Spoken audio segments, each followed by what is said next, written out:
Assalamualaikum warahmatullahi wabarakatuh. Allahumma sholli ala Sayyidina Muhammad wa ala ali Sayyidina Muhammad. Yang terhormat kepada Kiai Haji Mutawakkil Allah SHMM selaku pengasuh pesantren Zainul Hasan Genggong. Yang terhormat kepada Bapak Abdul Aziz Wahab BAMAG selaku Rektor Universitas Islam Zainul Hasan Genggong. Yang terhormat kepada Ibu Wahyu Lestari MPD selaku Dekan Fakultas Tadris Umum Universitas Islam Zainul Hasan Genggong.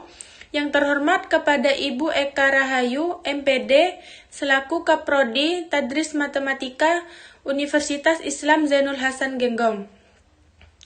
Yang terhormat kepada Dr. Haji Hanifuddin MAG dan Dr. Haja Khairatul Idawati MPDI selaku penemu metode pasti aksi ilustrasi Hanifida. Yang kami sayangi orang tua yang selalu mendoakan kami, dan juga yang selalu kami banggakan teman-teman seperjuangan. Perkenalkan, nama saya Tantia Hedianti Chandra dari Tadris Matematika semester 3 Universitas Islam Zainul Hasan Genggong. Izinkan saya untuk menjelaskan peta imajinasi tentang konsep kurikulum matematika. Kurikulum matematika di Indonesia. Perkembangan kurikulum matematika di Indonesia telah mengalami beberapa tahap penting.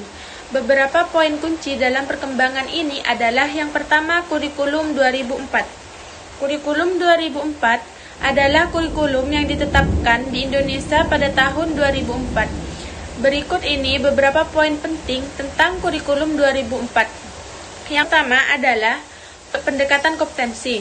Salah satu ciri utama dari kurikulum 2004 adalah pendekatan berbasis kompetensi. Tujuannya adalah mengembangkan kemampuan siswa dalam aspek pengetahuan, keterampilan, dan sikap melalui pembelajaran yang lebih kontekstual. Yang kedua adalah pembelajaran aktif dan kreatif. Pembelajaran aktif dan kreatif. Kurikulum ini mendorong metode pembelajaran aktif dan kreatif di mana siswa terlibat secara langsung dalam proses belajar mengajar melalui diskusi, eksperimen, proyek-proyek kelompok, serta penggunaan sumber belajar yang bervariasi. Yang ketiga adalah penilaian berkelanjutan. Di dalam kurikulum 2004, penilaian dilakukan secara berkelanjutan dengan memperhatikan pencapaian kompetensi siswa sepanjang proses pembelajaran. Yang kedua adalah kurikulum 2013.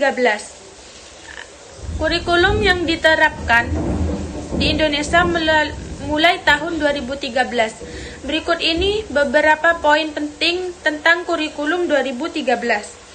Yang pertama, pendekatan saintifik. Pendekatan saintifik dalam pembelajaran di mana siswa didorong untuk melakukan observasi, merumuskan pertanyaan, mengumpulkan data, dan menganalisis hasil, dan menyimpulkan temuan mereka sendiri. Yang kedua, pembelajaran tematik. Kurikulum ini menggunakan pendekatan pembelajaran tematik, di mana pelajaran disajikan secara terintegrasi dalam tema atau topik tertentu. Yang ketiga, ada pengembangan kompetensi dasar. Pengembangan kompetensi dasar siswa sebagai bekal untuk kehidupan sehari-hari dan masa depannya. Yang ketiga adalah kurikulum merdeka belajar. Kurikulum merdeka belajar adalah kurikulum yang diperkenalkan di Indonesia sebagai bagian dari upaya untuk terus meningkatkan kualitas pendidikan. Berikut ini beberapa poin penting tentang kurikulum merdeka belajar. Yang pertama, ada fleksibilitas pembelajaran. Salah satu karakteristik utama dari kurikulum Merdeka Belajar adalah fleksibilitas dalam pembelajaran. Siswa memiliki kebebasan lebih besar untuk memilih metode, materi, dan waktu belajar yang sesuai dengan minat dan kebutuhan mereka. Yang kedua, ada peningkatan kemandirian siswa. Tujuan utama dari kurikulum ini adalah meningkatkan kemampuan siswa dalam mengatur proses belajarnya sendiri. Dan yang ketiga adalah pengetahuan teknologi informatika komunikasi atau TIK. Dalam kurikulum Merdeka, menggunakan TIK ditekankan sebagai alat bantu pembelajaran yang efektif. Siswa dapat menggunakan berbagai sumber daya digital seperti video, tutorial, atau platform pembelajaran online. Selanjutnya ada peran matematika dalam pendidikan. Matematika memiliki peran yang sangat penting dalam pendidikan. Berikut penjelasannya. Yang pertama, pengembangan kemampuan logis. Melalui matematika, siswa diajarkan untuk berpikir logis, mengenali pola, dan menganalisis masalah secara sistematis. Ini membantu mereka mengembangkan kemampuan pemecahan masalah yang berguna untuk kehidupan sehari-hari. Berikut adalah poin-poin penting dalam pengembangan kemampuan logis dalam matematika. Yang pertama adalah pemikiran kritis. Pemikiran kritis. Matematika mendorong siswa untuk berpikir kritis karena membutuhkan kemampuan mendalam tentang konsep-konsep dasar serta kemampuan untuk menerapkan aturan-aturan secara tepat. Yang kedua ada pengenalan pola. Pengenalan pola. Matematika melibatkan identifikasi pola-pola tertentu dalam angka, bentuk, geometris, atau urutan bilangan. Dengan mengenali pola ini, siswa dapat memperoleh wawasan ke dalam struktur matematika yang lebih luas. Yang ketiga ada analisis masalah. Melalui matematika, siswa dilatih untuk menganalisis masalah dari berbagai sudut pandang dan merumuskan strategi penyelesaian yang efektif. Yang kedua ada peningkatan kemampuan abstrak. Kemampuan abstrak dalam matematika melibatkan pemahaman dan penerapan konsep-konsep yang lebih kompleks atau tidak langsung terlihat. Hal ini membantu siswa mengembangkan kemampuan mereka untuk berpikir secara abstrak. Berikut adalah beberapa poin penting tentang peningkatan kemampuan abstrak dalam matematika. Yang pertama adalah konsep-konsep abstrak.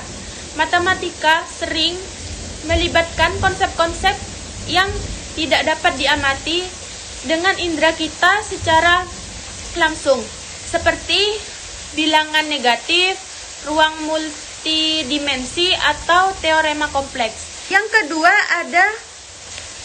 ada generalisasi. Generalisasi merupakan studi matematika. Siswa diajarkan untuk membuat generalisasi pada pola-pola yang ditentukan dalam data atau masalah spesifik. Ini melibatkan identifikasi atau umum dan penggunaannya pada situasi lain yang serupa. Yang ketiga ada representasi simbolik. Matematika menggunakan simbol-simbol khusus sebagai alat komunikasinya.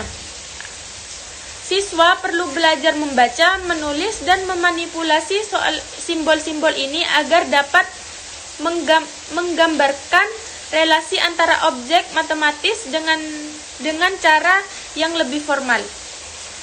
Yang ketiga ada pembelajaran keterampilan hidup melalui matematika.